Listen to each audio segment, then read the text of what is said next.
यदि आप वर्णन करने का प्रयास करें कि परमेश्वर कैसा है, तो यह कठिन और चुनौतीपूर्ण हो सकता है। पर जब बाइबल के लेखकों ने परमेश्वर के रहस्य के विषय में विचार किया, तो उन्होंने परमेश्वर के चरित्र का वर्णन नियमित रूप से इस प्रकार किया: दयालु और अनुग्रहकारी, क्रोध करने में धीमा, सच्चे प्रेम और विश्वास योग्यता से भरपूर। हम परमेश्वर की इस अंतिम विशेषता को देखेंगे। ये इब्रानी भाषा का एमेथ शब्द है, जिसका अनुवाद विश्वास योग्यता या सत्य के रूप में किया जा सकता है।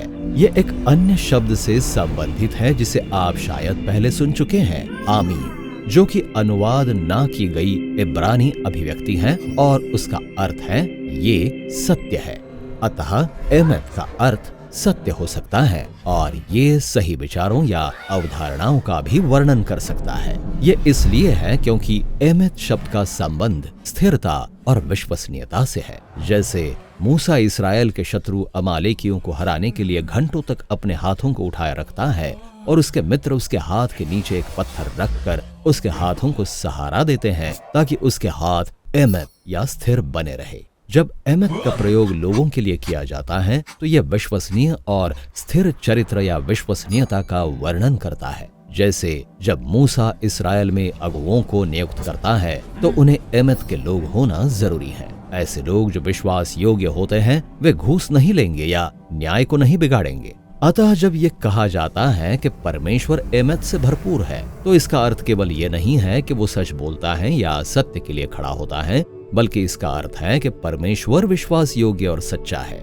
इसीलिए मूसा परमेश्वर को चट्टान कहकर पुकारता है और कहता है कि वो विश्वास योग्य, धर्मी और खरा है। वो कह रहा है कि वो इस बात में परमेश्वर पर भरोसा कर सकता है कि वो अपने चरित्र में सच्चा बना रहेगा। और भरोसे के लिए इब्रानी शब्द वास्तव में शब्द एमेथ का क्रियारूप है। ये है एमिन। इसका अनुवाद विश्वास करने या भरोसा रखने के रूप में किया जा सकता है, पर बुनियादी रूप से इसका अर्थ है किसी को विश्वास योग्य मानना या भरोसा करना। बाइबल में हमें मिलने वाला पहला व्यक्ति जो परमेश्वर को विश्वास योग्य मानता है वो है अब्राहम। परमेश्वर एक प्रतिज्ञा करता है कि अब्राहम और उसकी पत्नी सारा का एक बड़ा परिवार होगा और उनके द्वारा सारी जातियां परमेश्वर की आशीष प्राप्त करेगी। पर अब्राहम और सारा तो बहुत बूढ़े थे और उनके कभी कोई संतान नहीं हुई थी, और फिर भी इन चुनौतियों के सामने अब्राहम परमेश्वर पर हे एमिन करता है। वो मानता है कि परमेश्वर आगे का मार्ग खोलने के लिए विश्वास योग्य है और परमेश्वर सचमुच अब्राहम और सारा के प्रति एमेथ दिखाता है। केवल 4 ही पीढ़ियों में उनके वंशज इस्राएल नाम की एक पूरी जाति की रचना करते हैं और परमेश्वर इस्राएल को एक भरोसे के और विश्वास योग्य संबंध में आमंत्रित करता है। और जब परमेश्वर उन्हें मिस्र के दास्यत्व से निकालता है तो इस्राएल परमेश्वर पर हे एमिन करता है। वे उस पर भरोसा करते हैं और निर्भर रहते हैं। पर जब वे उस देश में पहुंचते हैं जिसकी प्रतिज्ञा परमेश्वर ने अब्राहम से की थी और उन्हें पता चलता है कि वो ऐसे विशाल नगरों से भरा हुआ है जिनकी रक्षा बड़े बड़े शक्तिशाली लोग करते हैं, तो उनका भरोसा परमेश्वर की एमत पर से उठ जाता है। परंतु अंत में हमारी भेंट एक ऐसे इस्राएली से होती है जो शक्तिशाली लोगों के सामने भी परमेश्वर पर भरोसा करता है। वो है दाऊद।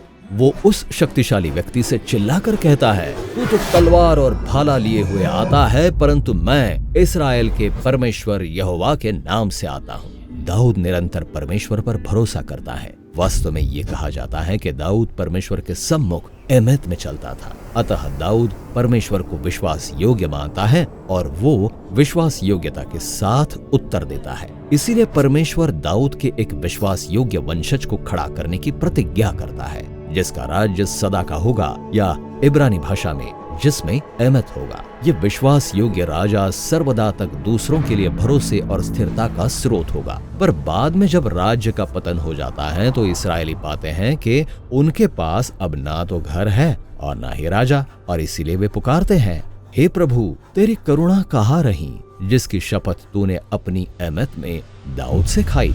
वे परमेश्वर पर आरोप लगा रहे हैं कि उसने अब्राहम और दाऊद से की अपनी प्रतिज्ञाओं को त्याग दिया है। क्या परमेश्वर सच्चा है? क्या वो विश्वास योग्य है भी? नए नियम की पहली पंक्ति इस प्रश्न का उत्तर है। ये अब्राहम की संतान, दाऊद की संतान, यीशु मसीह की वंशावली है। दूसरे शब्दों में यीशु के द्वारा परमेश्वर अपनी प्रतिज्ञाओं को पूरा करता है, या जैसे पौलुस कहता है, यीशु परमेश्वर की विश्वास योग्यता के प्रमाण के रूप में आया। वो विश्वास योग्य राजा है जिसका राज्य सदा बना रहेगा और जो सब जातियों को परमेश्वर पर भरोसा करने के लिए आमंत्रित करता है। अब किसी पर भी भरोसा करना जोखिम भरा है। ये जानना कठिन है कि कोई सचमुच अहमियत से भरपूर है या नहीं, पर बाइबल की कहानी एक ऐसे परमेश्वर को दर्शाती हैं जो हमेशा से विश्वास योग्य रहा है और जिसकी प्रतिज्ञाएं यीशु की कहानी में पूरी हो गई है। और इसीलिए जब हम उन बाधाओं को देखते हैं जो हमारे और हमारे संसार के सामने हैं, तो हमें वही जोखिम उठाने के लिए